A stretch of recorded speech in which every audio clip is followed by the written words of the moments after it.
জুলাই বিপ্লবের ছাত্র আন্দোলনের পাশাপাশি পীর সাহেব চরমোনাইকে যদি মাইনাস করার চিন্তা ভাবনা করা হয়, ওলামায়ে কেরামদেরকে যদি চিন্তা ভাবনা মাইনাস করার চিন্তা ভাবনা করা হয় এবং ইসলামী সংগঠনগুলোকে যদি মাইনাস করার চিন্তা ভাবনা করা হয়, তাদের কাউকে দেশের মসনদে বসতে দেওয়া হবে না।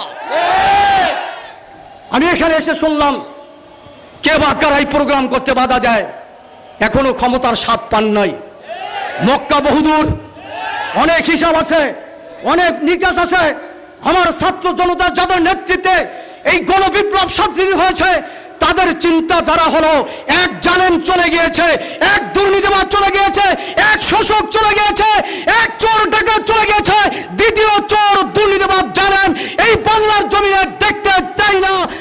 একজন প্রধানমন্ত্রী আমাদের দেশে ছিল যে মুক্তিযুদ্ধের চেতনার কথা বলে আর উন্নয়নের স্লোগান দিয়ে টোটাল বাংলাদেশের একটি স্ট্রাকচারকে ধ্বংস করে দিয়ে গেছে। পুলিশ ভাইদেরকে ধ্বংস করেছে, র্যাব বিজিবি পুলিশ ধ্বংস করেছে, মিলিটারিও ধ্বংসের পথে ছিল। প্রায় 2014, 2018 আর 2024 নির্বাচন মিলিটারি দিয়া করাইছেন। এই ভাইদেরকেও শ্রদ্ধার জায়গা থেকে আস্থা ঘুরে নিক্ষেপের পথেই ছিল। আওয়ামী লীগের নেতা কর্মী টপ টু বটম থেকে শুরু করে এদেশের সর্বস্তরের মানুষদেরকে অমানুষের রূপ নিয়েছিল। উনি মুক্তিযুদ্ধের চেতনা আর উন্নয়নের স্লোগান দিয়ে চোর ডাকাত দুর্নীতিবাজ সন্ত্রাস আর দেশের সম্পদ লুটপাটকারী বানানো ছাড়া কোনো ভালো নেতা উপহার দিতে পারে না। আমি 2023 নভেম্বর মাসে দেশব্যাপী থানা সম্মেলনগুলোয় প্রায় 87টা থানায় আমি বক্তব্য দিয়েছিলাম। আমি বলেছিলাম আওয়ামী লীগ প্রশাসন নির্ভর, সন্ত্রাস নির্ভর আর ভারত নির্ভর হওয়ার কারণে একদিন গণরসের সামনে পড়লে মুসলিম লীগের চেয়েও করুণ পরিণতি আওয়ামী লীগের হবে। 7 মাস সময় লাগে না, এরপরে এই কথা সত্যতায় পর্যবসিত হয়ে 5ই আগস্ট বিকাল থেকে কোথায় গেল আওয়ামী লীগ? আজকে 4 দোকানে বসেও বলতে সাহস পায় না আমি আওয়ামী লীগের একজন সদস্য। কথা কন না কা? এই করুণ পরিণতির থেকে আমাদের শিক্ষা নিতে হবে। এই দিন নয়, আরো দিন আছে। এই দিন নিয়ে যায় সেই সুদিনের কাছে। আওয়ামী লীগ কোনো সেক্টরে নির্যাতন বাকি রাখে নাই। ক্ষমতায় 2008-এ আসার পরে প্রথম আঘাত এনেছে দেশের শিক্ষা ব্যবস্থার উপরে। নাস্তিক্যবাদ, দারুইনের থিওরি, হিন্দুত্ববাদ শিক্ষা ব্যবস্থা ঢুকিয়ে 92% মুসলমানদের ইমান আকিদা, ছাত্রছাত্রীদের শিক্ষা ব্যবস্থার মাধ্যমে ইমান আকিদা চরিত্র ধ্বংস করার সবচেয়ে বেশি ষড়যন্ত্র করেছে এই আওয়ামী লীগ। ইসলাম বিরোধী নারী নীতিমালা করে এদেশের নারীদের চরিত্র হরণ করার জন্য গভীর ষড়যন্ত্র করেছিল। ইসলামী দলের নেতৃবৃন্দ ওলামায়ে কেরামের জোরালো প্রতিবাদে সেটা বাতিল করতে বাধ্য হয়েছিল। এই আওয়ামী লীগ 2013 সালে নাস্তিকবাদের শাহবাগের রাজাকার বিরোধী স্লোগান দিয়ে আমার রসুলকে নিয়ে যখন গালিগালাজ করেছে, সাহাবায়ে কেরামদের নিয়ে যখন গালিগালাজ করেছে, ওলামায়ে কেরামের নেতৃত্বে দেশের সাধারণ মানুষ তার প্রতিবাদে রাস্তায় নেমেছিল। 5ই মে 2013 সালে শাপলা চত্বরে জমায়েত হয়েছিল। কত হাজার মানুষকে মেরেছে, কত লক্ষ লক্ষ মানুষের রক্ত ঝরিয়েছে, কত হাজার হাজার ওলামায়ে কেরামদেরকে নির্যাতন করেছে। এই আওয়ামী লীগ ওলামায়ে কেরাম পীর মাশায়েখদের বিরুদ্ধে অবস্থান নিয়েছিল। এই আওয়ামী লীগ ওয়াজ মাহফিল আমাদেরকে ঠিক মতো করতে দেয় নাই। হিন্দুরা প্রোগ্রাম করেছে, পূজা করেছে, অনুমতি লাগে নাই। একটা মাহফিল করতে, কোরআনের মাহফিল করতে অনুমতির অজুহাত দিয়ে আমাদের কত না গঞ্জনা সহিত হয়েছে। সর্বোপরি আমরা ওটাও দেখেছি, ওয়াজের মঞ্চে আওয়ামী লীগের এই কুখ্যাত ক্যাডারেরা, সন্ত্রাসীরা ওয়াজের মাঠেও আমাদের বক্তাদের উপরে লাঞ্ছিত করেছে, অপমান করেছে, অপদস্থ করেছে। চোখের পানি একটু একটু করে নয়, বিন্দু বিন্দু করতে মহাসাগরে ছিল। এই আওয়ামী লীগ জঙ্গিবাদের স্লোগান দিয়ে হাজার হাজার মাদ্রাসার পড়ুয়া ছাত্রদেরকে বাড়ি থেকে মাদ্রাসায় যাওয়া অথবা মাদ্রাসা থেকে বাড়ি যাওয়ার পথে এদেরকে র্যাব পুলিশ বিজিবি গোপনে এদেরকে ধরে নিয়ে 3 মাস 6 মাস পরে অমুক পাহাড়ি অঞ্চলে জঙ্গির আস্তানা পাওয়া গেছে, ওই ছাত্রগুলোকে বের করে দেখিয়ে দিত এরা জঙ্গি হিসাবে এদেরকে ধরা হয়েছে, অথচ এরা নিরীহ ছাত্র, নিরীহ আলেম ওলামা ছিল। এই আওয়ামী লীগ হাজার হাজার নেতা কর্মীদেরকে গুম করেছে। মানুষ মারা গেলে 2, 4, 10 দিন 6 মাস কান্দাকাটি করার পরে তাকে ভুলে যায়, কিন্তু একটা সন্তান, একটা বাবা, একটা লোক গুম হয়ে গেলে, বছরের পর বছর চলে গেলে তার জীবিত ফেরার আশায় এই দুঃখ সেই বোঝে যার হারিয়ে গিয়েছে। এই আওয়ামী লীগ গুম করে রাজনৈতিক নেতাদেরকে যে নির্যাতন নিষ্পেষণ করেছে, একজন মানুষকে গুম করা, একজন মানুষকে খুন করা মানে সেই শেষ নয়, তার সাথে তার পরিবার থাকে, তার আত্মীয় স্বজন থাকে, তার রিলেশন, অনেক মানুষই থাকে, তাদের নীরবে চোখের পানি এই জালেমের বিরুদ্ধে ছিল। এই আওয়ামী লীগ গত বছর পৌরসভা সিটি কর্পোরেশন নির্বাচনে শাইখের চরমায় এই দেশের কোটি কোটি মানুষের নয়নের মণি, হৃদয়ের স্পন্দন, ওলামায়ে কেরামের স্পন্দন শাইখের চরমনায় প্রার্থী ছিল। এই শাইখের চরমনাইকে রক্তাক্ত করতে তারা দ্বিধাবোধ করে নয়।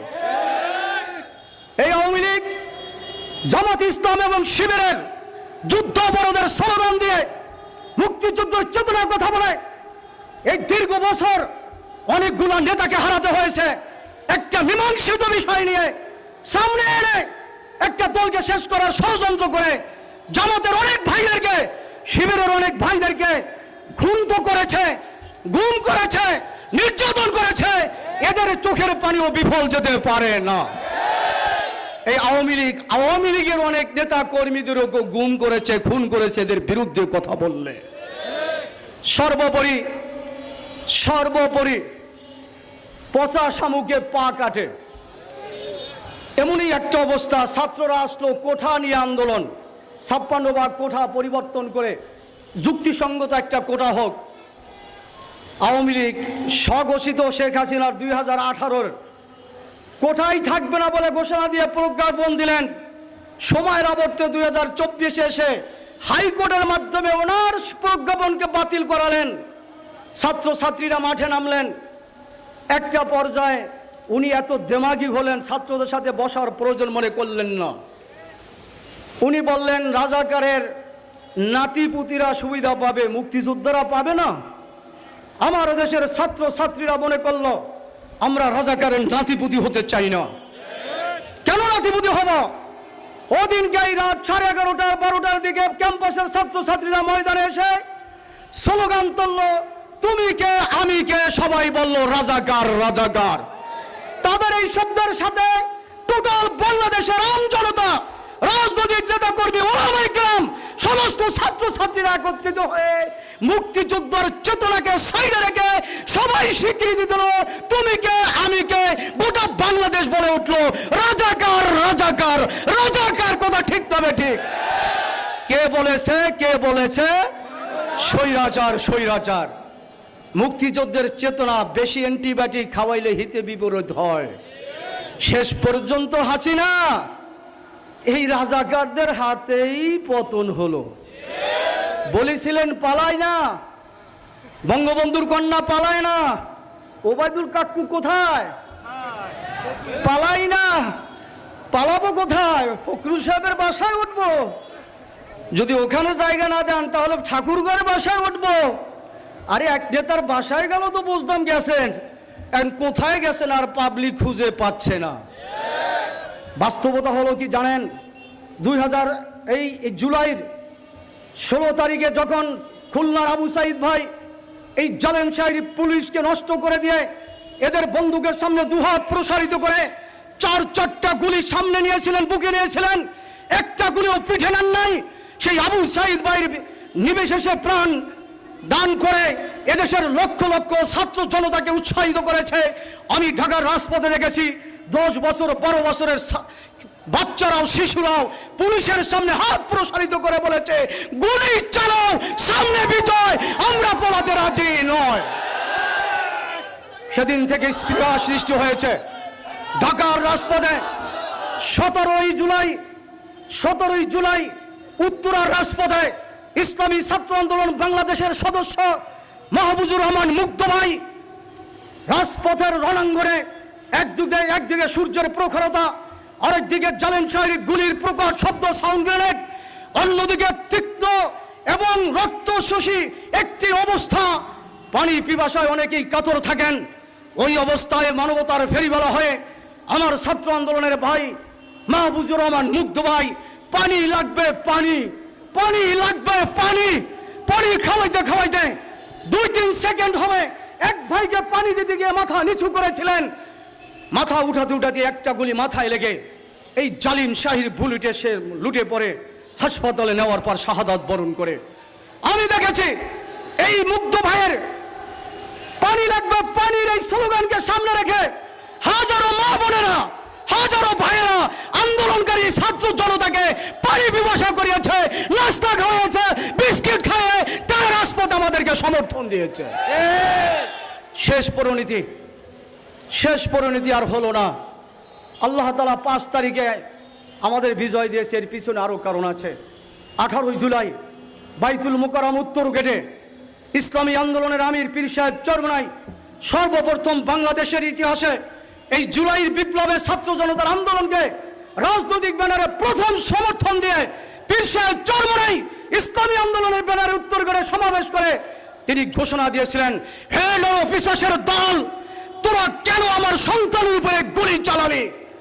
পরের দিন সাহেব চরমনাই ঘোষণা দিয়েছিলেন, আওয়ামী লীগ তোমাকে ভারত রক্ষা করতে পারবে না, পুলিশ রক্ষা করতে পারবে না, বিজিবি রক্ষা করতে পারবে না, র্যাব রক্ষা করতে পারবে না, মিলিটারি রক্ষা করতে পারবে না। এদেশের মানুষ যদি খেপে ওঠে, পুষে ওঠে, তুমি পালাবার জায়গা পাবে। আমার বিশ্বাস এই হুঙ্কার মিলিটারির হৃদয়ের মধ্যে গেঁথেছে, ছাত্র জনতার হৃদয়ের মধ্যে গেঁথে যাওয়ার কারণে 3-4 তারিখে টোটাল দেশ ফুঁসে ওঠে গুলির মোকাবেলায়, অস্ত্রের মোকাবেলায়, সন্ত্রাসের মোকাবেলায় এক দ্রোহী আন্দোলনের মধ্য দিয়ে 5 তারিখ 12টার দিকে খুনি, মানুষ খেকো, দুর্নীতিবাস, সন্ত্রাস, ওলামাদের শত্রু, স্বাধীনতার শত্রু শেখ হাসিনা তার পরিবার সহ এই দেশ পালাতে বাধ্য হয়েছে। আওয়ামী লীগ মনে হয় বিদায় নিয়েছে। কথা ঠিক কবে? প্রিয় ভাইয়ের আমার, এখন দেশ স্বাধীন। স্বাধীনতা বলতে এটা নয়।